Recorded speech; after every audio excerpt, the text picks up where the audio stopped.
Está en crisis el Yunque como una organización secreta, pero está en auge el pensamiento yunquista, ¿o cómo lo explicas? Bueno, sí.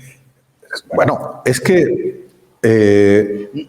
No sin antes recordarte que me quiero brincar a los 80 porque luego viene el salinismo y quiero que me expliques qué es lo que sucede en ese tiempo. Sí, pero yo puntualizo que solo pude escribir 3 libros sobre el Yunque, 2 solamente sobre el Yunque y el tercero parcialmente, que es El engaño, prédica y práctica del PAN.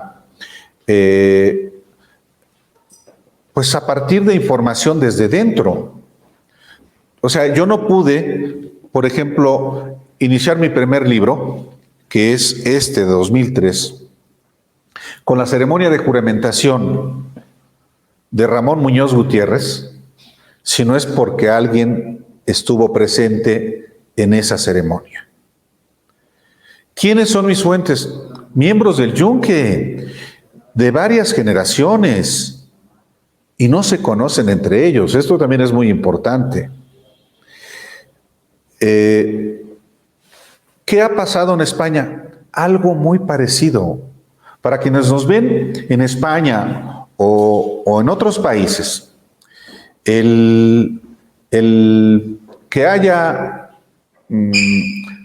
aparecido información en el 2010 en España, en El País, en El Confidencial, en medios de provincias de España, tiene que ver también porque miembros del Yunque dijeron basta.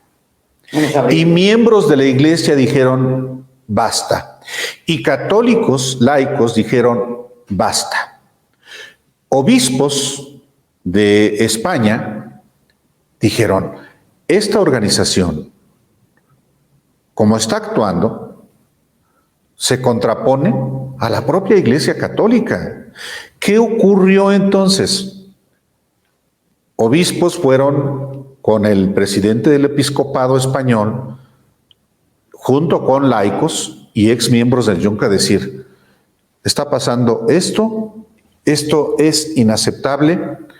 Y entonces el episcopado español encargó una investigación a un filósofo, Fernando López Luengos, que se abocó a recoger testimonios de miembros del Yunque que habían decidido ya no más juramento, incluyendo es de poner ese juramento con el que se inicia en esta organización secreta, y se genera un documento que simbra la Iglesia Católica todavía en España, y que todavía no viene lo mejor, porque es el Yunque en España, en México y en otros países va a sacudir a la Iglesia Católica. Pronto, más pronto que tarde.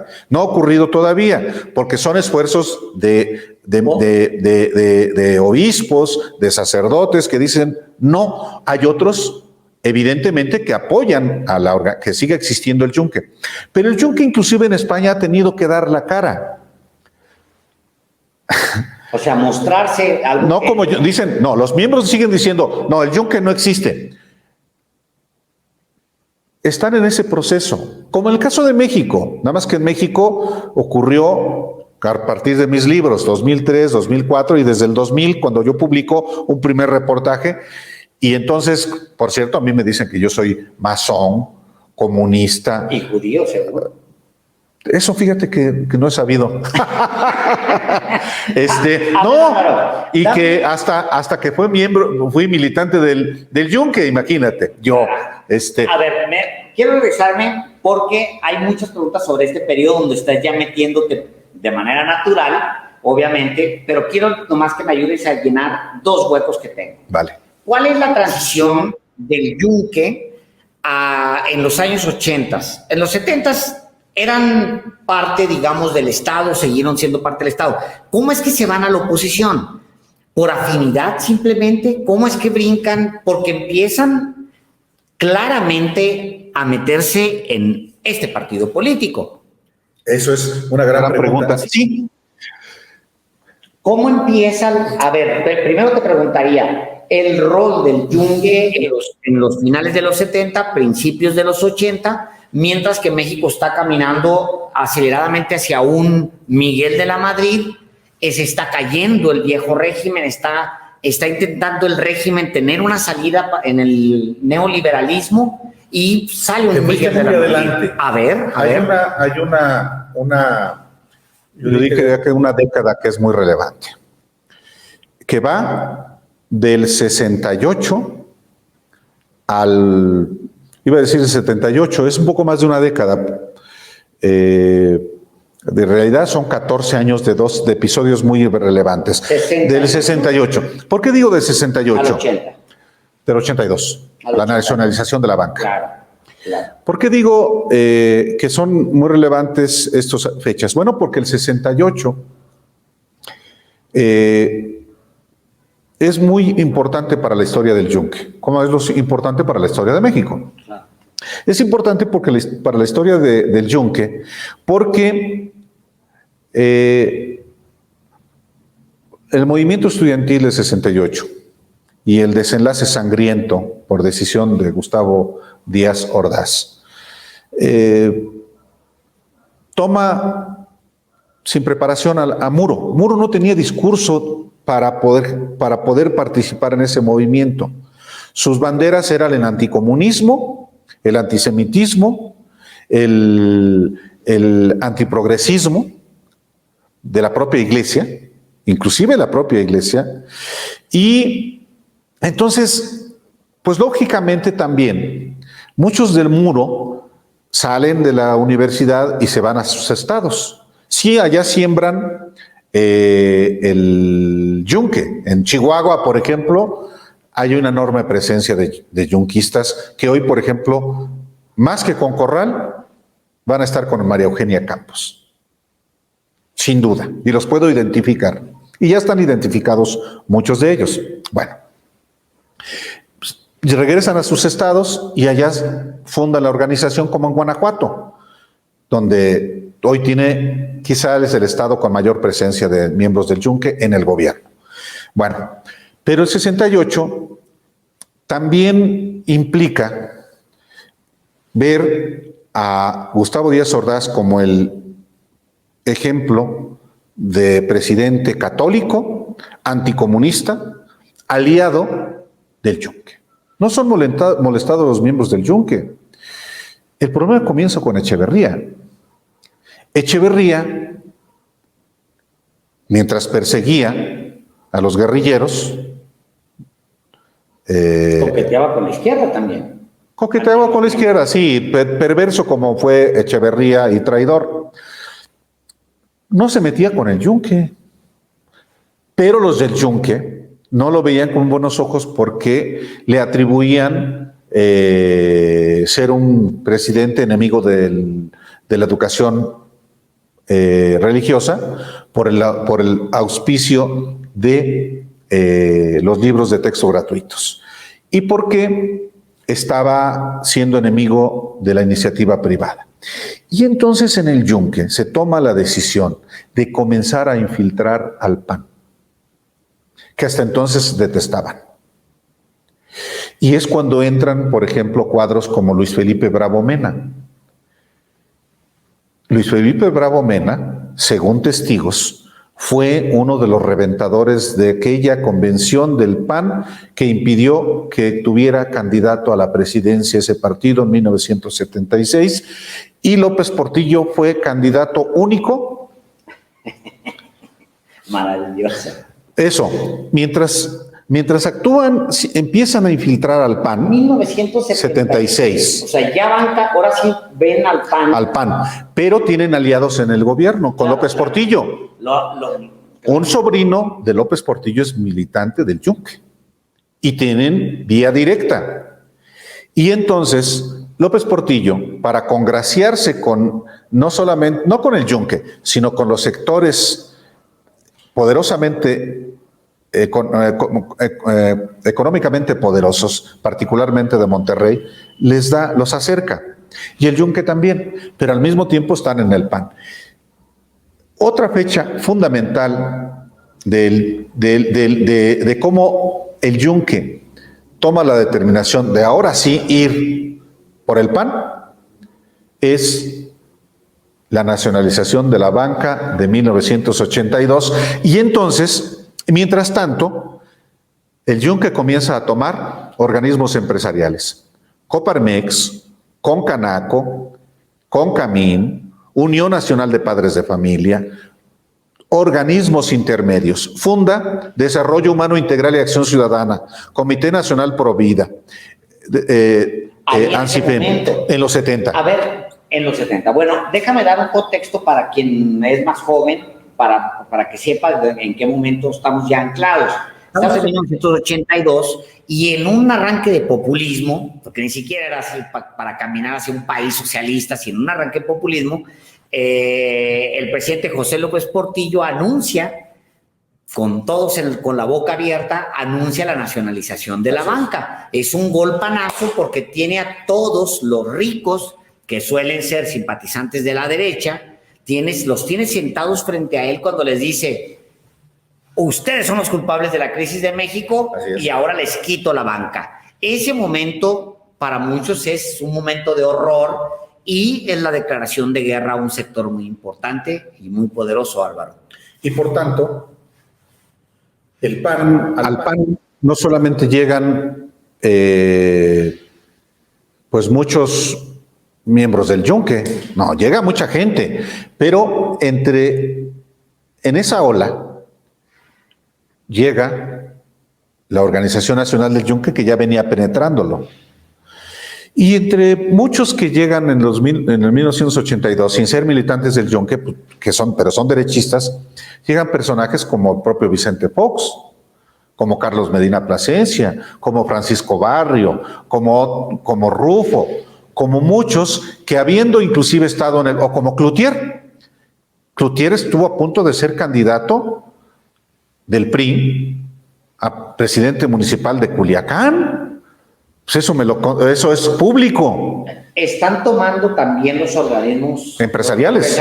Claro. Quiero que te regreses un poquito, Álvaro, a explicar las organizaciones que nacen en esos años, porque entre los 70s y los 80s nacen organizaciones, me llamó mucho la atención, sobre todo estas organizaciones de familias, de los defensores de la familia, y las organizaciones, por ejemplo, al interior de la misma Grecia, los DIACs y los a ver, detente un poco. Aquí es muy importante, por ejemplo, tener en cuenta que hay organizaciones que vienen desde hace décadas.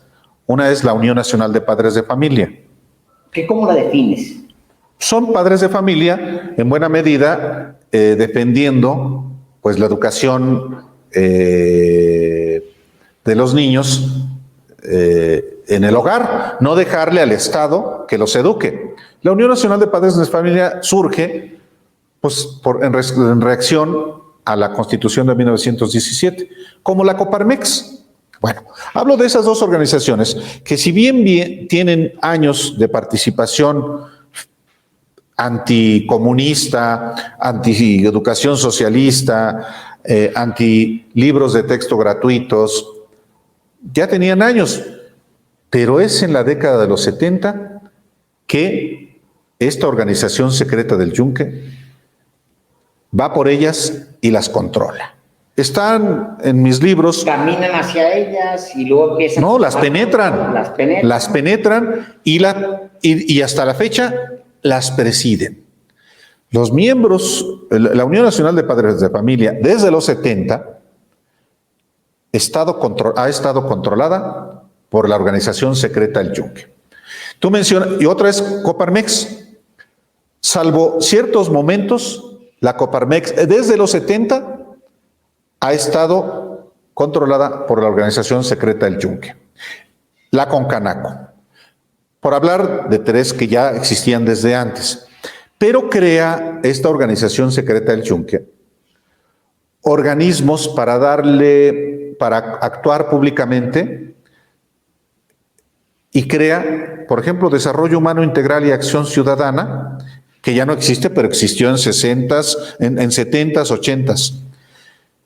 Asociación Nacional Cívica Femenina. Entonces parecía que había organizaciones de la sociedad civil. Y sí eran asociaciones que atraían a gente que no es del Yunque, pero controladas por el Yunque. Es, para que la gente nos entienda, sobre todo quienes nos ven en España, hazte oír y cítense un go. Es la historia de estos dos. Exactamente. Entonces, que aparentan ser un surgimiento de la nada de la sociedad civil. Y en realidad son creaciones. Están pipoteadas, digamos, por esta organización secreta. Bueno. Y como estas dos, muchas, la gente puede identificar, particularmente los mexicanos, al Comité Nacional Pro Vida de Jorge Serrano Limón.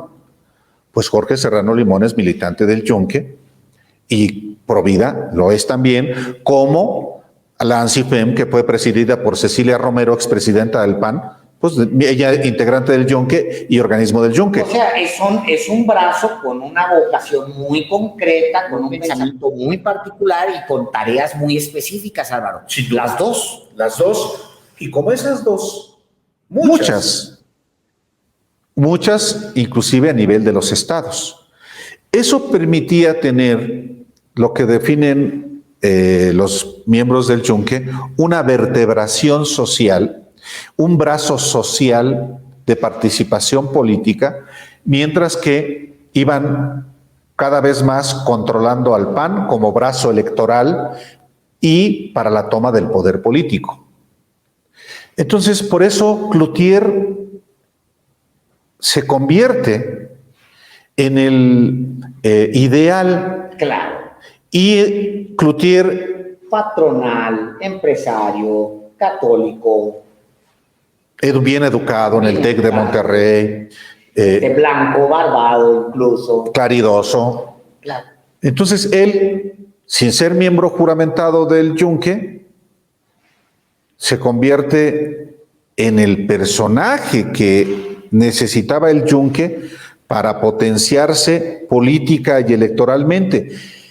¿Qué pasa cuando Cloutier, para empezar, es identificado como un personaje de enorme relevancia desde que estaba en la Coparmex, desde que estaba en el Consejo Coordinador Empresarial, desde que se enfrentó a Echeverría, pero se convierte en un líder, el líder que estaba esperando el Yunque. Y lo impulsan primero para ser candidato a gobernador en Sinaloa 1986. Y entonces, en ese año, la irrupción de Pancho Barrio en Baja California, en Chihuahua, lo que se estaba Ernesto Rufo en Baja California como al presidente municipal de Ensenada, van generando las condiciones para que se impulse a Cloutier como el candidato presidencial en 1988. No a González Esmal, no a los viejos panistas, no, a alguien como Cloutier. Y rodean a Cloutier. El jefe de asesores de Cloutier es un prominente miembro del Yunque. ¿Quién? Luis Felipe Bravo Mena. Todo su equipo es del Yunque, la mayoría de Puebla. Manuel Díaz Cid es importantísimo. Velasco Arzac, muchos miembros. Le dan el empaque a Manuel Gutiérrez, claro, le traen el carismático, claro.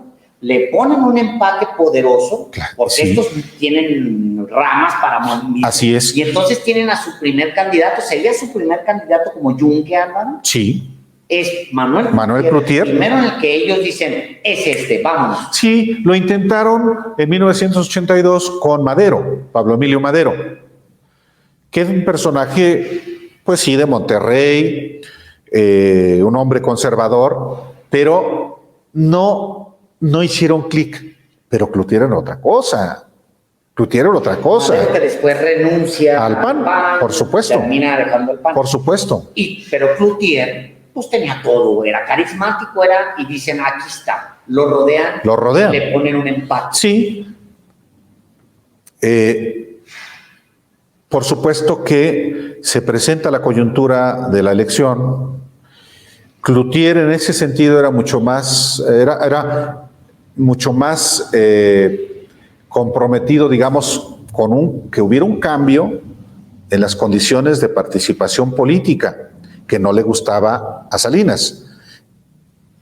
Y encontró con que sí le gustaba a Diego Fernández de Ceballos, a Luis H. Álvarez, a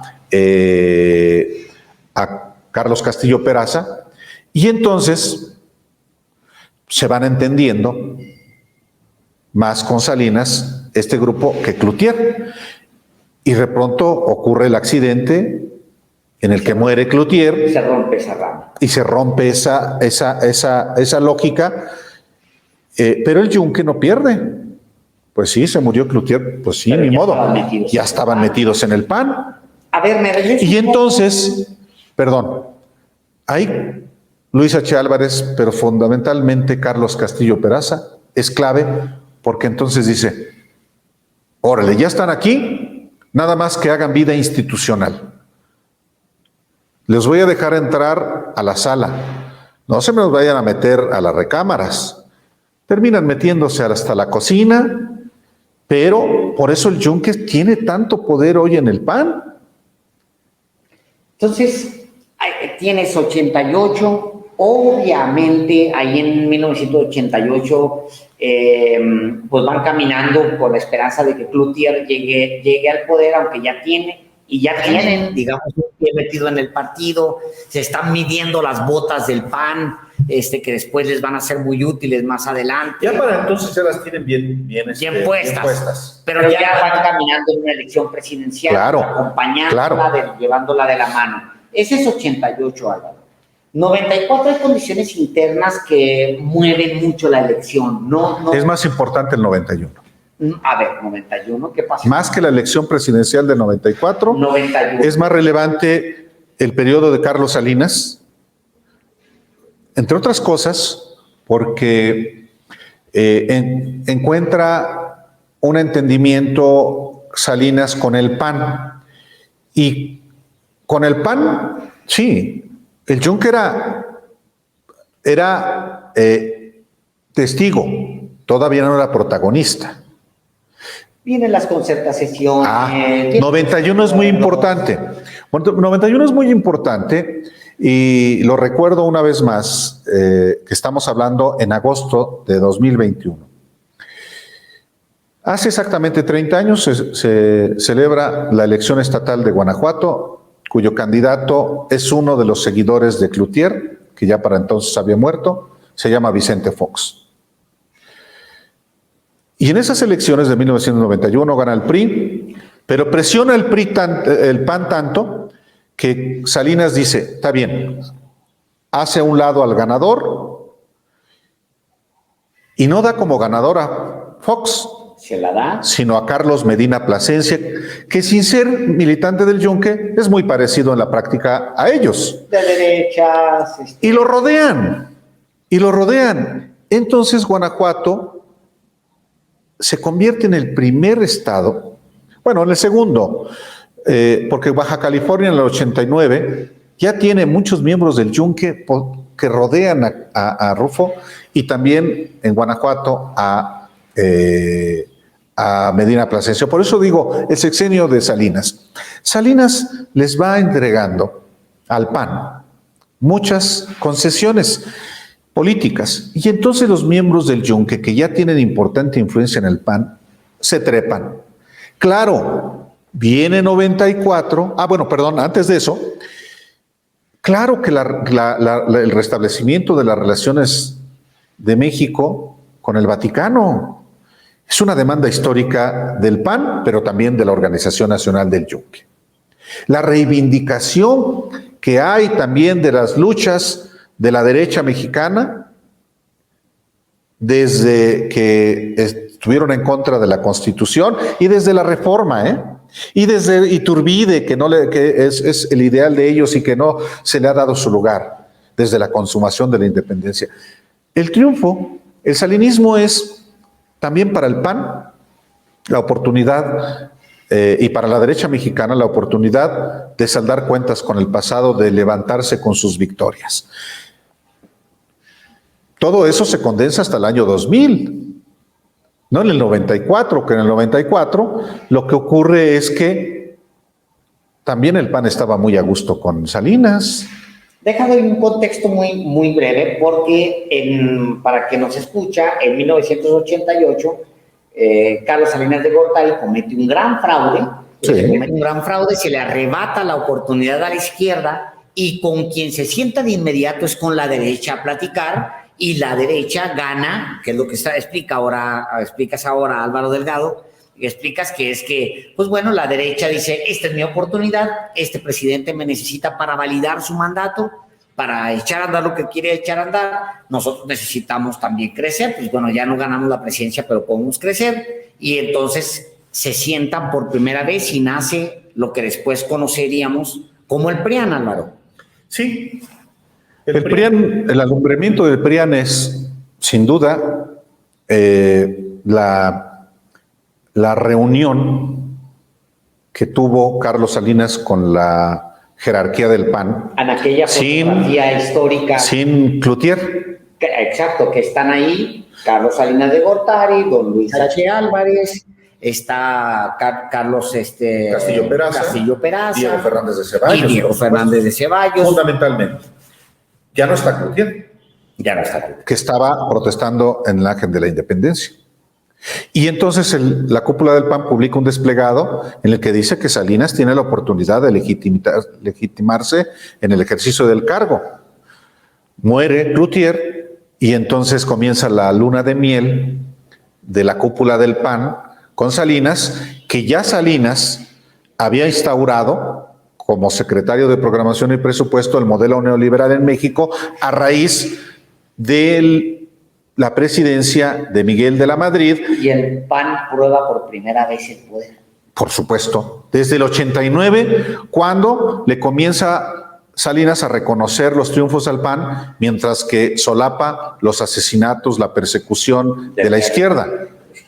Entonces, sí, el 94 es muy curioso porque Diego Fernández de Ceballos, siendo un candidato muy atractivo, se echa para atrás, se rajó, como le dijo el propio Vicente Fox, pero el Yunque en este contexto rodea también a Diego Fernández de Ceballos. Le pone el equipo como se lo ve. Claro, sí, por supuesto. Lo rodea. Estamos hablando de 1994, gana Zedillo, se va al tercer lugar Cuauhtémoc Cárdenas, y entonces, pues el modelito sigue con Zedillo, mientras que... Hago una pausa muy rápida para que me expliques y le expliques a la gente tu teoría de qué es lo que pasa con Diego Fernández de Ceballos en ese momento. ¿Por qué se hace para atrás, Álvaro? Porque iba encaminado y de repente, pues como que no quiere la presidencia. Yo cubría la campaña de Cuauhtémoc Cárdenas y de Diego Fernández de Ceballos solamente tenía referencia por lo que se publicaba y por lo que me decían mis compañeros. Dos de ellos dicen, dejó de hacer campaña después del debate de mayo de 1994. Y Fox dice, se rajó, le dio miedo, se echó para atrás. ¿Qué te dice tu intuición? Yo lo que he platicado con Diego Fernández de Ceballos es que no es cierto, que lo que hubo fue una cerrazón de los medios de comunicación, que lo que hubo fue un aplastamiento por órdenes del propio Carlos Salinas de Gortari. Es cuestionable, si era su amigo, por una parte, y los medios se le cierran, la televisión era importantísima, pero ya dejó de dar entrevistas en el 94. O sea, tiene sentido lo que dice Diego Fernández de Ceballos, pero también tiene sentido lo que dicen los compañeros que cubrían su campaña. Y Vicente Fox. Y Vicente Fox. Lo cierto es que pudiendo aprovechar lo que generó el debate de mayo de 1994, es decir, generar un ascenso a partir de ese debate, Fernández de Ceballos se hizo chiquito. Porque a Diego Fernández de Ceballos, es mi impresión, no le ha gustado nunca la conquista del poder, sino el boato del poder. El dinero. El dinero es parte de ese boato del poder. La influencia. La influencia. No asumir las responsabilidades que implica el ejercicio del poder. Claro, no pagar impuestos, por ejemplo, mejor a tenerlos que pagar porque tienes un cargo público. Pues sí, entonces, pero esa coyuntura es muy relevante, pero en el PAN se comienza a operar algo muy importante. Ya para entonces, el 94, el presidente se llama Carlos Castillo Peraza, presidente del PAN.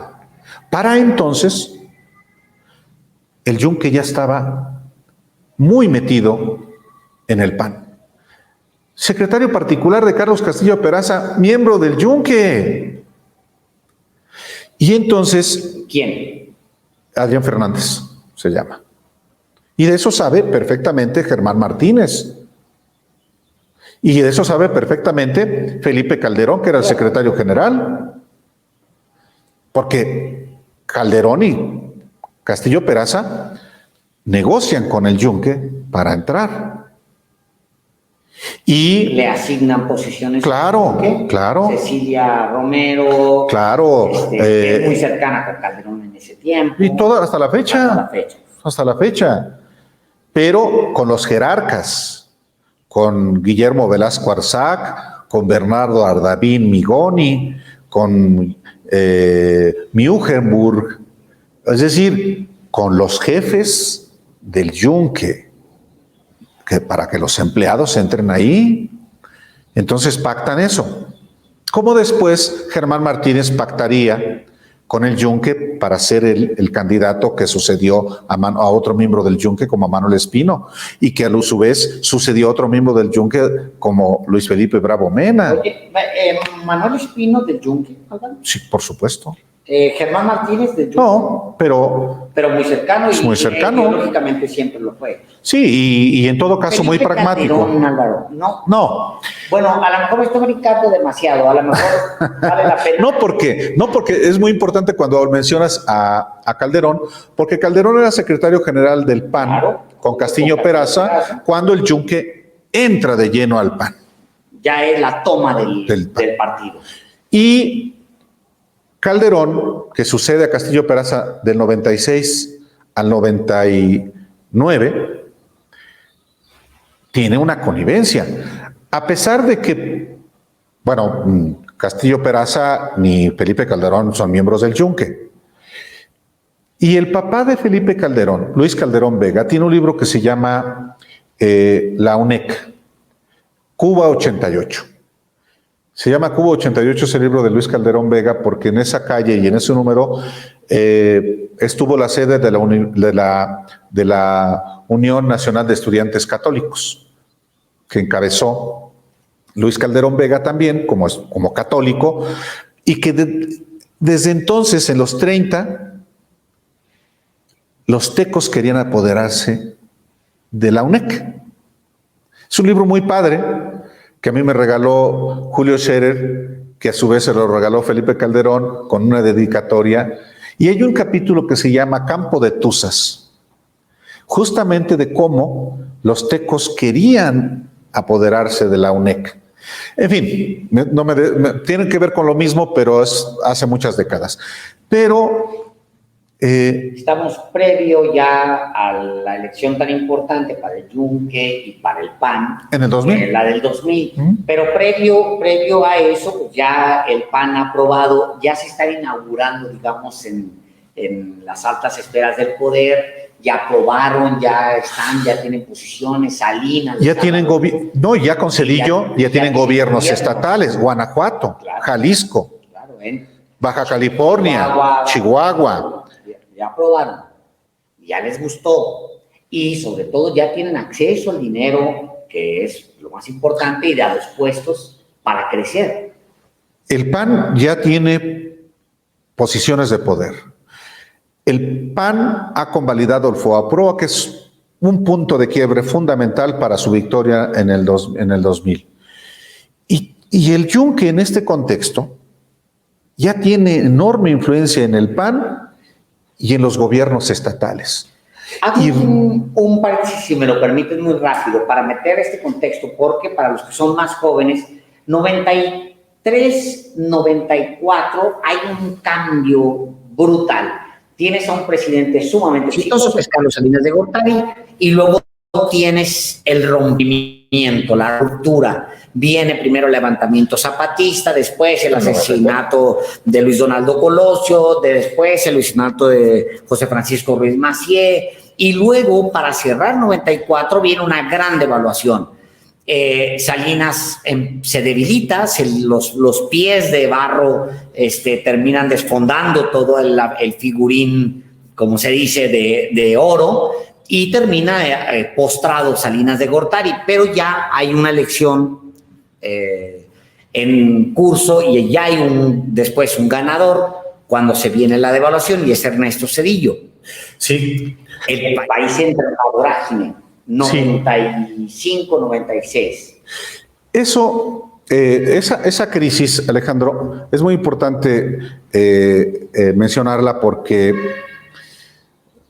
pues son malas noticias hasta para el Yunque, son malas noticias también para el PAN. ¿Por qué digo esto? Porque con Salinas el PAN, por supuesto que crece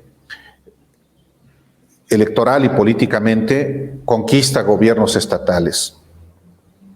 Y la crisis que pone en mal a Carlos Salinas obliga al nuevo presidente, de alguna manera, a que ese presidente busque no solamente la interlocución con el principal partido de oposición, que es el PAN, sino con un actor emergente, con el PRD, que después de 6 años de padecer a Salinas siendo golpeado, que no se le respeten sus triunfos y aún asesinando a más de 500 militantes, cobre una relevancia, particularmente también con la irrupción zapatista en Chiapas, que sí siembra al sureste, Tabasco.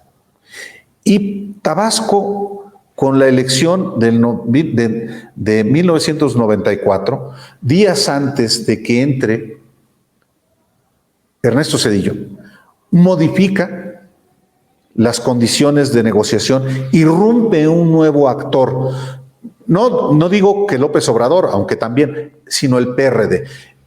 Tabasco se convierte en una pieza en el tablero de negociación en medio de la crisis que Zedillo tiene que tomar en cuenta, y ya no solamente al PAN.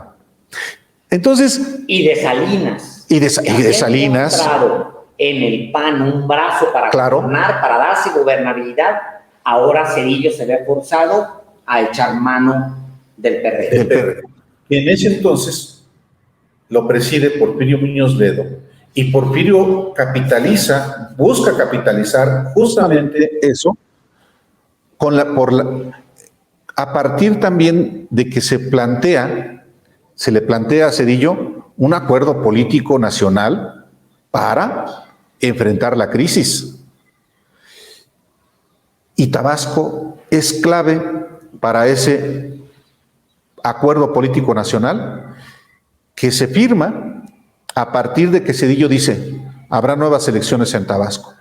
¿Qué ocurre? Que el 19 de enero del 95, en medio de la crisis, Roberto Madrazo desconoce ese acuerdo que tuvo Zedillo, cuyo secretario de Gobernación era Esteban Moctezuma, con Porfirio y con Andrés Manuel López Obrador, y entonces se rompe el acuerdo político, aunque deja fuera al PRD y a Zedillo se le descompone también el escenario hasta con Chiapas. En febrero, el primer procurador panista que él incorpora a recomendación de Diego Fernández de Ceballos, no lo toma en cuenta para solicitar órdenes de aprehensión contra Marcos. Hay traición a los acuerdos que había mantenido Esteban Moctezuma con el EZLN. Se le descompone el escenario a Zedillo y tiene que recomponer comprometiéndose a una reforma electoral que se llevará hasta el 2000, hasta el año siguiente, hasta el 96, pero ya no es el PAN el único actor. Es la izquierda con el EZLN y con el PRD, con Porfirio, y comienza en 1996 un personaje que también se convierte en una ficha fundamental. López Obrador, ya presidiendo el PRD y rompiendo el bipartidismo PRI-PAN, el modelito de Carlos Salinas. En buena medida por acuerdos con Ernesto Zedillo. ¿Qué hace el Yunque en todo este contexto? Ya para entonces tiene controlado al PAN con Luis Felipe Bravo Mena. Entonces, por eso es importante, no sé si nos hemos extendido mucho, pero es muy importante que la gente sepa cuál ha sido esta evolución, porque los expedientes, Alejandro, de que Wikileaks hizo públicos son sobre dos organismos fachada de la organización, de los muchos que hay, de esta organización del Yunque, que en México hoy tiene también enorme relevancia a pesar de lo que pasó en los gobiernos de Fox y de Calderón. Te propongo lo siguiente, Álvaro. Órale. Hemos llegado ahora hasta un punto de quiebre. Estamos a punto de ver a Vicente Fox levantar un crucifijo y declarar, así lo interpreté yo desde mi laicidad o desde lejos, declarar un gobierno católico. Sin duda. Y que es un triunfo para un movimiento pues que viene acompañando al PAN desde tiempo atrás, como nos acabas de explicar. ¿Te parece que hagamos aquí un corte y luego retomamos porque viene la otra parte? Son 20 años y ya en el gobierno. En el ejercicio del empiezan a aparecer, Álvaro, personajes en la estructura del Estado mexicano. Personajes que toman decisiones, por ahí algún secretario de gobernación, por ahí o del trabajo, o del DIF, o de la presidencia misma, por supuesto. Y es el Yunque, ahora sí, como nunca lo soñó, en el poder. Hecho gobierno. Hecho gobierno. Bueno, pues hemos llegado hasta este momento, hemos dado una muy buena avanzada con Álvaro Delgado para este curso intensivo de la ultraderecha en México. 3 libros que son fundamentales, que Álvaro mismo los llama, son su trilogía: El Yunque, la ultraderecha en el poder, El Ejército de Dios, nuevas revelaciones sobre la extrema derecha en México, y este otro más que es El Engaño, prédica y práctica del PAN, que es prologado este tercero por Lorenzo Meyer, el primero pues por Julio Scherer García, y pues nos quedamos en la modernidad, ni siquiera entramos a los últimos 20 años, cuando ya el Yunque llega al poder. Y luego el Yunque en España y el Yunque en el mundo. Exacto. Pues aquí hacemos un corte. Gracias a todos por haber estado en esta conversación con Álvaro Delgado y con un servidor, con Álvaro Delgado en realidad. Gracias. Volvemos.